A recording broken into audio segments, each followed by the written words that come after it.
ప్రియ దేవుని బిడ్డలారా, బైబిల్ చదవటం వినటం వల్ల మనలో విశ్వాసం పెరుగుతుంది. మన మార్గానికి త్రోవ చూపుతుంది.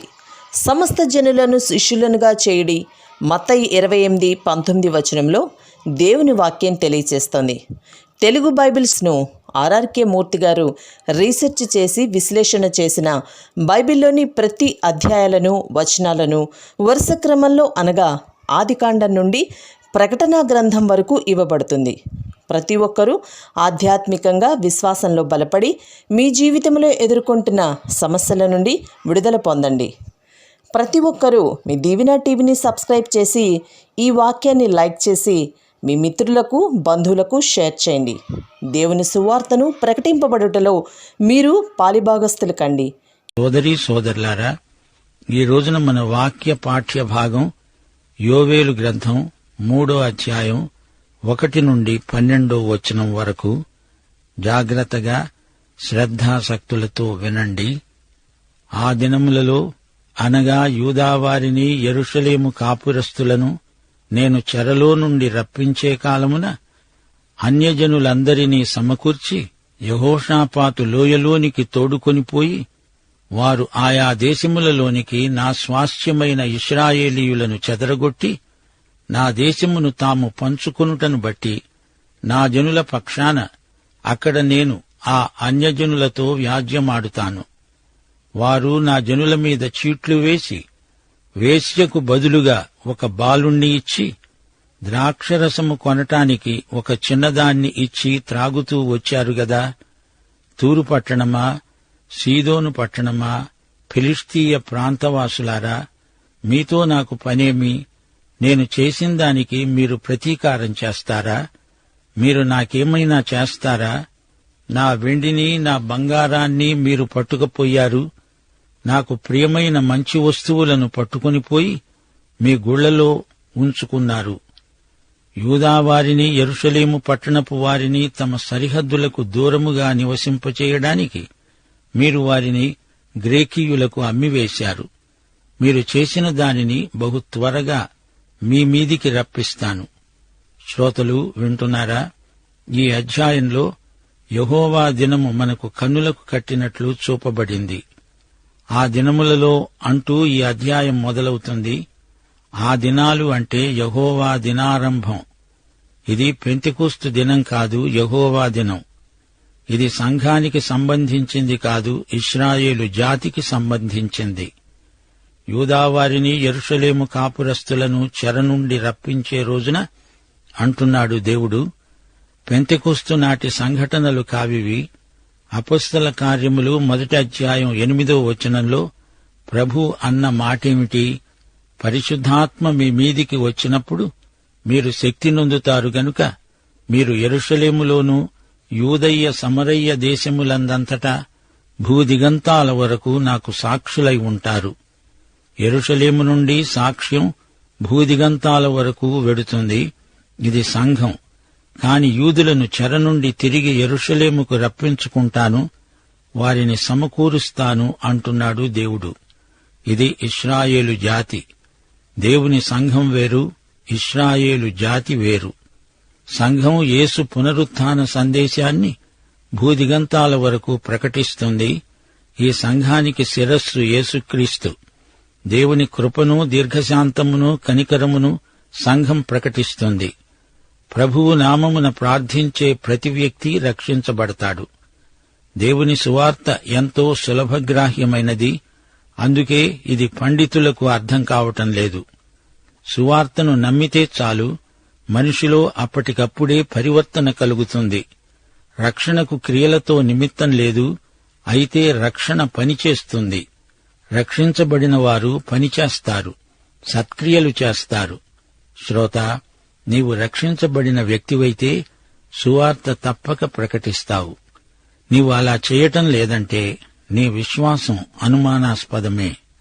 మన విశ్వాసం పనిచేసే విశ్వాసమని యాకోబు పత్రికలో ఎన్నో పాఠాలు నేర్చుకున్నాము. అన్యజనులందరినీ సమకూర్చి యెహోషాపాతు లోయలోనికి తోడుకొనిపోతాను అన్నాడు దేవుడు. ఈ లోయ యెరూషలేములోనే ఉంది. దేవుడంటున్నాడు, అన్యజనులతో నేను వ్యాజ్యమాడతాను. వీరు నా ప్రజలు, నా స్వాస్థ్యం. వీరిని ఆయా దేశాలలోకి చెదరగొట్టారు. నా దేశాన్ని వీరు పంచుకున్నారు. నేను నా ప్రజల పక్షాన నిలుస్తాను, వారికి న్యాయం జరిగిస్తాను. శ్రోతలు గ్రహించండి, యేసు ప్రభువు తిరిగి రాకముందు విశ్వాసులందరూ మధ్యాకాశంలో ఆయన న్యాయపీఠమెదుట బహుమానాలు స్వీకరిస్తూ ఉంటారు. యేసు భూమిపైకి వచ్చినప్పుడు రాజ్యం స్థాపించబడుతుంది. ఆ రాజ్యంలో ఎవరు ఎంతమంది ప్రవేశిస్తారో తేలిపోతుంది. వారే శేషిత ప్రజలు. యోవేలు ప్రవచనమిదే. ఈ ప్రవచనాన్నే మరికొందరు ప్రవక్తలు పలికారు. ప్రవచన రచయితల్లో యోవేలు మొదటివాడు. యోవేలే కాదు, మిగతా ప్రవక్తలందరూ యెహోవా దినమును ప్రచురించిన వారే. చివరి ప్రవక్తలలో ఒకడైన జకర్యా ఇదే ప్రవచనం పలికాడు. సీయోను నివాసులారా, నేను వచ్చి మీ మధ్యను నివాసము చేస్తాను. సంతోషముగా నుండి పాటలు పాడండి. ఇదే యెహోవా వాక్కు. ఆ దినమున అన్యజనులనేకులు యెహోవాను హత్తుకొని నాకు జనులవుతారు. నేను మీ మధ్య నివాసము చేస్తాను. అప్పుడు యెహోవా నన్ను మీ యొద్దకు పంపి ఉన్నాడని మీరు తెలుసుకుంటారు. ఇదే దేవుని ప్రజల ఆశాభావం, నిరీక్షణ. ఇదే వారి ఆశాకిరణం. ప్రభువు వస్తాడు, రాజ్యం స్థాపిస్తాడు. సర్వశరీరుల మీద దేవుని ఆత్మ కృమ్మరించబడుతుంది. జంతువులను హింసించకూడదు, భూతదయ ఉండాలి అంటున్నారు. అది సరే, చిన్న పిల్లల మాటేమిటి?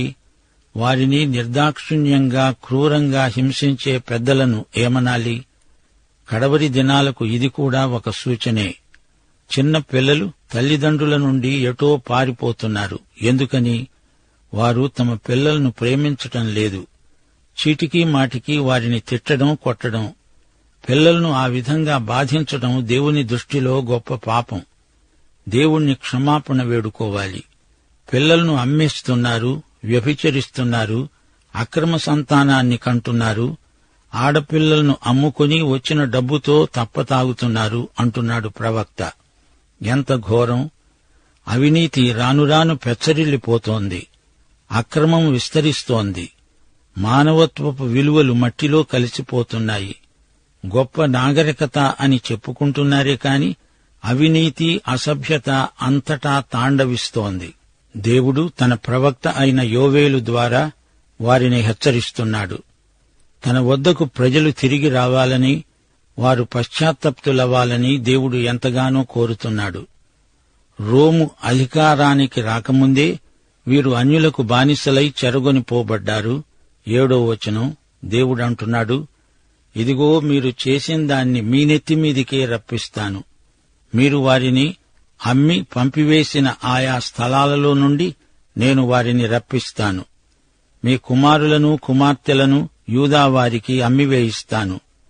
వారు దూరముగా నివసించే జనులైన షెబాయీయులకు వారిని అమ్మివేస్తారు. యెహోవా సెలవిచ్చిన మాట ఇదే. అన్యజనులకు ఈ సమాచారము ప్రకటన చెయ్యండి. యుద్ధం ప్రతిష్ఠించండి. బలాఢ్యులను రేపండి. యోధులందరూ సిద్ధపడి రావాలి. మీ కర్రులు చెడగొట్టి ఖడ్గములు చేయండి. మీ పోటకత్తులు చెడగొట్టి ఈటెలు చేయండి. బలహీనుడు నేను బలాఢ్యుడను అనుకోవాలి. చుట్టుపట్లనున్న అన్యజనులారా, త్వరపడి రండి, సమకూడి రండి. యెహోవా నీ పరాక్రమశాలులను ఇక్కడికి తోడుకొని రా. నలుదిక్కులనున్న అన్యజనులకు తీర్పు తీర్చడానికి నేను యెహోషాపాతు లోయలో ఆసీనుణ్ణవుతాను. అన్యజనులు లేచి అక్కడికే రావాలి.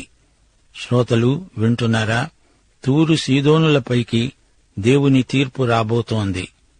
యెహెజ్కేలు, యిర్మీయా, యెషయా వీరందరూ తూరు సీదోనులపై దేవుని తీర్పును ప్రవచించిన వారే.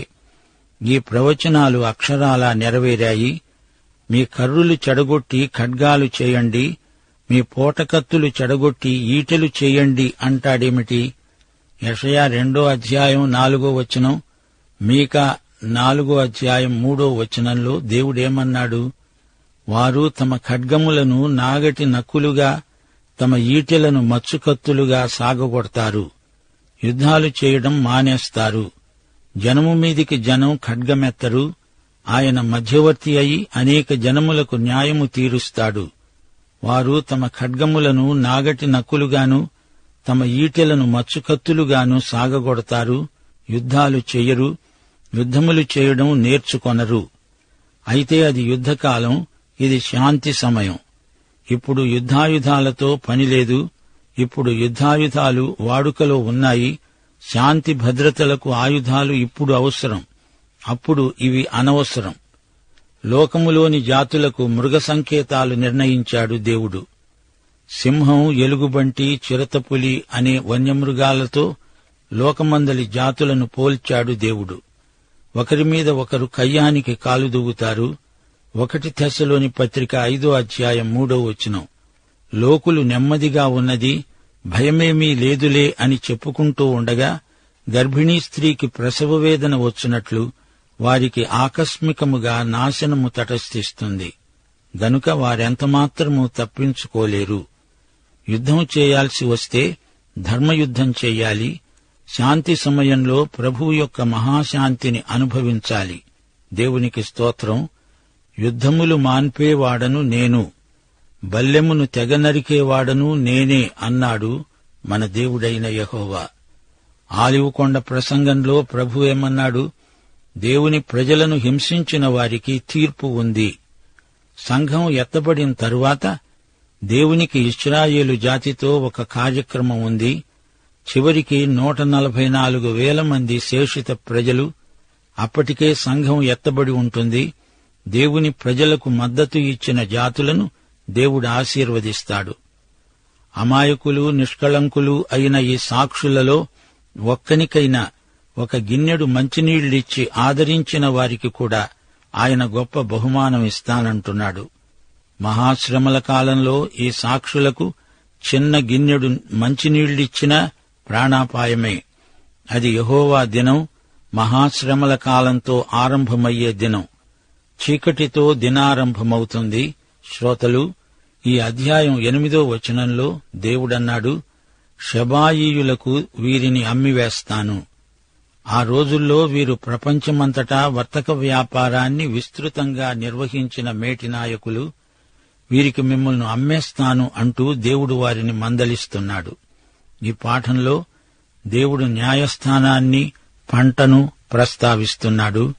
ఈ 2 వాక్చిత్రాలు మనకెంతో అర్థవంతమైనవి. దేవుడు తన ప్రజలకు, లోకమందలి అన్యజాతులకు న్యాయాధిపతి. ఈయన నీతిగల న్యాయాధిపతి. యెహోవా మహాదినం అన్యజాతులకు తీర్పు దినం. దేవుడు వారినందరినీ తన సింహాసనమెదుటికి రప్పిస్తాడు. వారు చేసిన పాపాలకు వారికి శిక్ష విధిస్తాడు. ఇశ్రాయేలు పట్ల వారికున్న వైఖరి, దేవుని ప్రజలను వారు బాధించిన విధానం, ఇవన్నీ తీర్పులోకి వస్తాయి. ఇశ్రాయేలీయులను అన్యరాజులు ఎంతో వేధించారు. వారి భూమిని అక్రమంగా వశపరుచుకొని వారి భూమిని తమలో తాము పంచుకున్నారు. వారిని బానిసలను చేశారు. వారి వనరులను కొల్లగొట్టుకపోయారు. భవిష్యత్తులో వారి కొరకు శిక్ష కనిపెట్టుకుని ఉంది. అది ఎవరూ తప్పించుకోలేరు. లోకములోని జాతులన్నీ సంఘర్షణకు గురి అవుతాయి.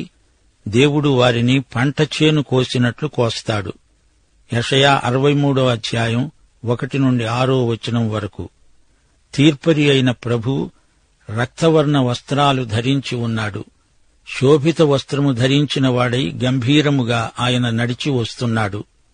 బలాతిశయంతో వస్తున్నాడు. మాట్లాడుతున్నవాడు నీతిమంతుడు, రక్షకుడు బలాఢ్యుడు. కోపముతో, రౌద్రముతో ఆయన తీర్పు చెబుతాడు. అది పగ తీర్చుకునే దినం. అది విముక్తి సంవత్సరం. యెహోవా దినమందు ఆయన ఆగ్రహం వర్ణనాతీతం. ప్రకటన గ్రంథం 14వ అధ్యాయం 14 నుండి 20వ వచనం వరకు. మేఘముపై ఆసీనుడైన మనుష్య కుమారుడు. ఆయన శిరస్సు మీద సువర్ణ కిరీటమున్నది.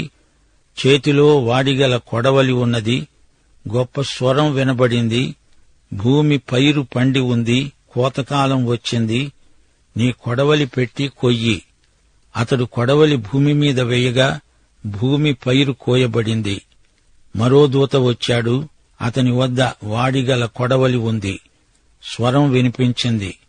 భూమి మీద ఉన్న ద్రాక్ష పండ్లు పరిపక్వమైనవి, వాడి అయిన నీ కొడవలి పెట్టి దాని గెలలు కొయ్యి. ఆ దూత తన కొడవలి భూమి మీద వేసి భూమి మీదనున్న ద్రాక్ష పండ్లను కోసి దేవుని కోపము అనే ద్రాక్షల తొట్టిలో వేశాడు. ఆ ద్రాక్షల తొట్టి పట్టణానికి వెలుపట త్రొక్కబడింది. 100 కోసుల దూరం గుర్రముల కళ్ళెం మటుకు ద్రాక్షల తొట్టిలో నుండి రక్తం ప్రవహించింది. అయితే ఈ సమయంలో దేవుని ప్రజలు సురక్షితంగా ఉంటారు, వారింకా బలపడతారు. ప్రియ శ్రోతలు, మానవులందరూ పాపముల చేత అపరాధముల చేత చచ్చినవారే. అపరాధము అంటే సరైన మార్గాన్ని తప్పి తిరగడం, చెయ్యవలసింది చెయ్యకపోవడం, తొట్టిల్లి పడడం, అపజయాన్ని రుచి చూడడం, సరైన దాన్ని కాక తప్పు మార్గాన నడవడం, దేవుణ్ణి ఆయన నీతిని పూర్తిగా విడిచిపెట్టి తిరగడం. రోమాపత్రిక 4:25 యేసుక్రీస్తు మన అపరాధముల నిమిత్తము అప్పగింపబడి మనము నీతిమంతులముగా తీర్చబడడానికి లేపబడ్డాడు. మానవుడు ఎంత భక్తిగా బతకాలని ప్రయాసపడినా దేవుని మహిమను, దేవుని నీతి ప్రమాణాన్ని అందుకోలేడు. క్రీస్తునందే ఆయన నీతి ప్రమాణాన్ని నీవు అందుకోగలవు. పాఠం ఇంతటితో సమాప్తం. ప్రభు అయిన యేసుక్రీస్తు వారి కృప, తండ్రి అయిన దేవుని ప్రేమ, పరిశుద్ధాత్మ అన్యోన్య సహవాసము మనకందరికీ సదాకాలము తోడై ఉండునుగాక. ఆమేన్.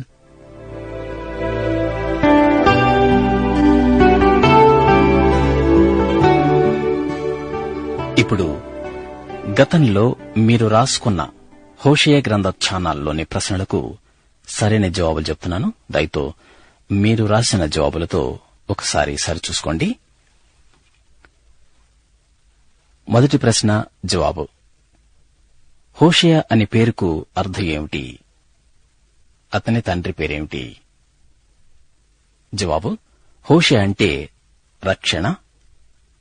ఇతని తండ్రి పేరు బెయేరి. రెండో ప్రశ్న జవాబు: హోషేయ వివాహమాడింది ఎవరని? అతనికి అంటే హోషేయ కలిగిన 3 పిల్లల పేర్లేమిటి? జవాబు: హోషేయ పెళ్లి చేసుకున్న పేరు గోమెరు. 3 పిల్లల పేర్లు ఎజ్రెయేలు, లోరుహామా, లోఅమ్మి. మూడో ప్రశ్న జవాబు: ఆకోరు లోయ అంటే ఏమిటి? దేవుడు దీన్ని ఎలా మార్చాడు? జవాబు: ఆకోరు లోయ అంటే శ్రమల లోయ. దేవుడు దీన్ని నిరీక్షణ ద్వారంగా మార్చాడు. నాలుగో ప్రశ్న జవాబు: నా జనులు జ్ఞానము లేని వారే నశిస్తున్నారు. ఈ వచనం ఈ అధ్యాయంలో ఉంది. రెఫరెన్స్ రాయాలి. దీనికి జవాబు హోషేయ 4:6 జవాబుంది. హోషేయ 4:6 ఐదో ప్రశ్న జవాబు: ఎఫ్రాయిమీలకు నేను 2 పురుగుల్లాంటివాడను అన్నాడు దేవుడు. వాటిలో ఒకటి చిమ్మెట పురుగు.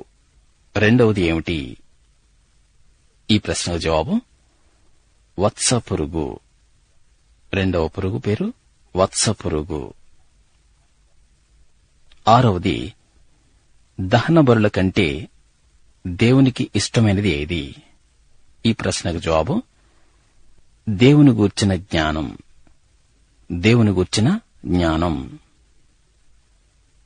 ఏడో ప్రశ్న జవాబు: వారు గాలిని విత్తారు, ఏ పంటను కోశారు? జవాబు ప్రళయ వాయువు అనే పంటను కోశారు. వారు గాలిని విత్తి ప్రళయ వాయువు అనే పంటను కోశారు. ఎనిమిదో ప్రశ్న జవాబు: ఇదివరకెన్నడూ దున్నని బీడు భూములను దున్నితే దేవుడు ఏం చేస్తాడు? జవాబు వారి మీద నీతి వర్షం కురిపిస్తాడు. తొమ్మిదో ప్రశ్న జవాబు: యాకోబు తల్లి గర్భమందుండగా ఏమి చేశాడు? దేవునితో ఎలా పోరాడాడు? జవాబు తన సహోదరుని మడిమె పట్టుకున్నాడు. మగసిరి గలవాడే దేవునితో పోరాడాడు. తన సహోదరుని మడిమ పట్టుకున్నాడు. మగసిరి గలవాడే దేవునితో పోరాడాడు. ఇక చివరి ప్రశ్న జవాబు. ఈ ప్రశ్నలో మొదటి భాగం చెప్పాం, దాని తరువాతి భాగం మీరు పూర్తి చేయాలి అన్నాం. మొదటి భాగం యెహోవా మార్గములు చక్కనివి. ఇక మీరు పూర్తి చేయవలసిన భాగం జవాబు, నీతిమంతులు దానిని అనుసరించి నడుచుకుంటారు. నీతిమంతులు దానిని అనుసరించి నడుచుకుంటారు. ఇవి మీరు రాయవలసిన సరైన జవాబులు. ఈ జవాబులన్నీ సరిగ్గా వ్రాసి సకాలంలో మాకు పంపిన వారికి తగిన బహుమానాలు మీకు త్వరలో పంపించడానికి ప్రయత్నిస్తాం. ఈ క్విజ్లో పాల్గొన్న మీ అందరికీ మా అభినందనలు. ప్రభు మిమ్మల్ని దీవించి మరింత వాక్య ఆత్మ జ్ఞానంతో నింపునుగాక.